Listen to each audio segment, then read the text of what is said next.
Hoy tenemos la particularidad en el Evangelio de que el mismo Jesús predica, ¿no? Dos veces. Por un lado enseña la parábola del sembrador y por otro lado explica su significado. Pocas veces en el Evangelio pasa esto, ¿no? Así que prácticamente no haría falta homilía. Simplemente vamos a decir dos cosas, ¿no? Que son me parecen como muy importantes y que son clave para nuestra vocación cristiana, nuestra vocación misionera. Sabemos todos que los cristianos somos por naturaleza misioneros, no es que es algo que podemos elegir o no elegir. La evangelización es algo que hace Dios, que hace el Espíritu, pero que pasa también a través de nuestras manos, ¿no? Como discípulos de Jesús, como seguidores de Jesús, somos necesariamente misioneros, no es un agregado. Aunque algunas personas quizá tengan un carisma específico en alguna misión concreta o de algún modo concreto, todos los cristianos estamos llamados a contagiar la alegría del Evangelio. Y entonces, volviendo a lo que dije recién, encontramos en el Evangelio al menos dos grandes claves que nos ayudan también para nuestra tarea apostólica. En primer lugar es la actitud de Jesús. Dice el Evangelio que después de salir de la casa, él había estado en una casa donde se había juntado muchísima gente y había hecho muchos milagros, se había enseñado, había predicado. Bueno, y salió de ahí y después se dirigió a orillas del mar, quizás para estar un poco tranquilo, para tomar un poco de aire fresco, ¿no? De alguna forma. Y dice el Evangelio que cuando se sentó a orillas del mar, se empezó a acercar la gente hasta que se hizo una gran multitud de nuevo alrededor de Jesús, ¿no? Y lejos de mostrarse molesto, lejos de echar a la gente y decirle déjenme un poco en paz, che, ya estoy un montón con ustedes otra vez acá, lejos de hacer eso, Jesús dice se sube a una barca, pero no para mandarse a mudar, se sube a una barca para seguir enseñándoles. Es decir, Jesús tenía una incansable necesidad de llevar el mensaje de Dios a sus hermanos, especialmente a los que sufren, a los más pobres, a los marginados, que eran aquellos que en su mayoría lo seguían a él, ¿no?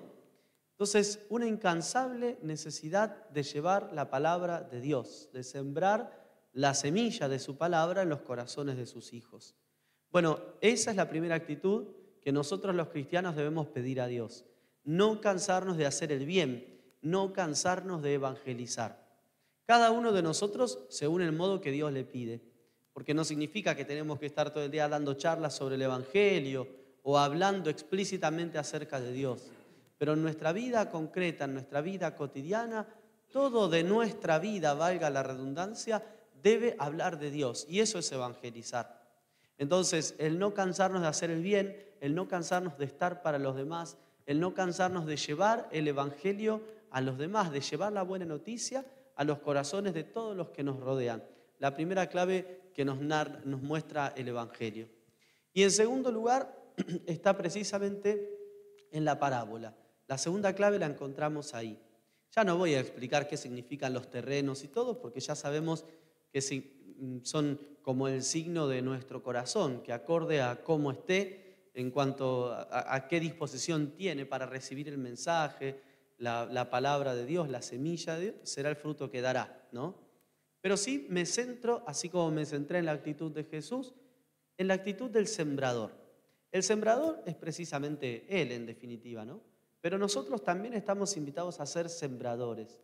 Por un lado, terreno, donde Dios quiere sembrar la semilla, y por otro lado también, aunque se dan en conjunto, también sembradores. ¿Y cuál es la actitud que tiene el sembrador? Bueno, en la parábola la actitud que tiene el sembrador es la misma actitud que Jesús. Una actitud de generosidad. Fíjese que el sembrador no se pone a ver cómo está el terreno. No dice en la parábola que el sembrador salió a sembrar y entonces se fijó en este terrenito que estaba más preparado, ahí pongo la semilla y en los otros no. Seguramente esto también tiene que ver con la costumbre de sembrar de la época, ¿no? Seguramente. Pero es muy significativo esto de que el sembrador no seleccionara el terreno, sino que sembrara en todos lados. Bueno, eso hace Dios con nosotros. Dios no se pone a ver los más bonitos y como son los más bonitos que van a saber escuchar la palabra, a ellos les hacemos la palabra, sino que Dios ha sembrado la semilla de su palabra en los corazones de todos sus hijos. Y así quiere que se siga haciendo hasta el final de los tiempos. Nosotros, cristianos, discípulos, misioneros, debemos sembrar la semilla de la palabra de Dios en el corazón de todos los que nos rodean, no de los que nos caen bien o aquellos que nos escuchan, sino de todos.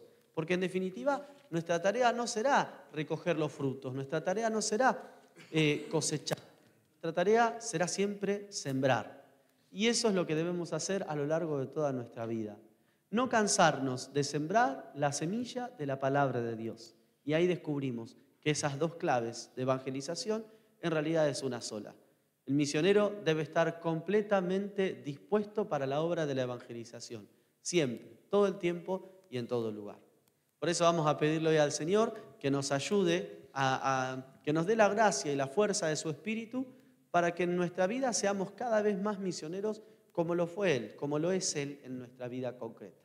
Que podamos entonces sembrar la semilla de la palabra de Dios en los corazones de todos los que nos rodean, sin ponernos a seleccionar el terreno. Sabrá Dios de qué manera y cuándo dará fruto esa semilla que nosotros estamos llamados a sembrar en los hermanos.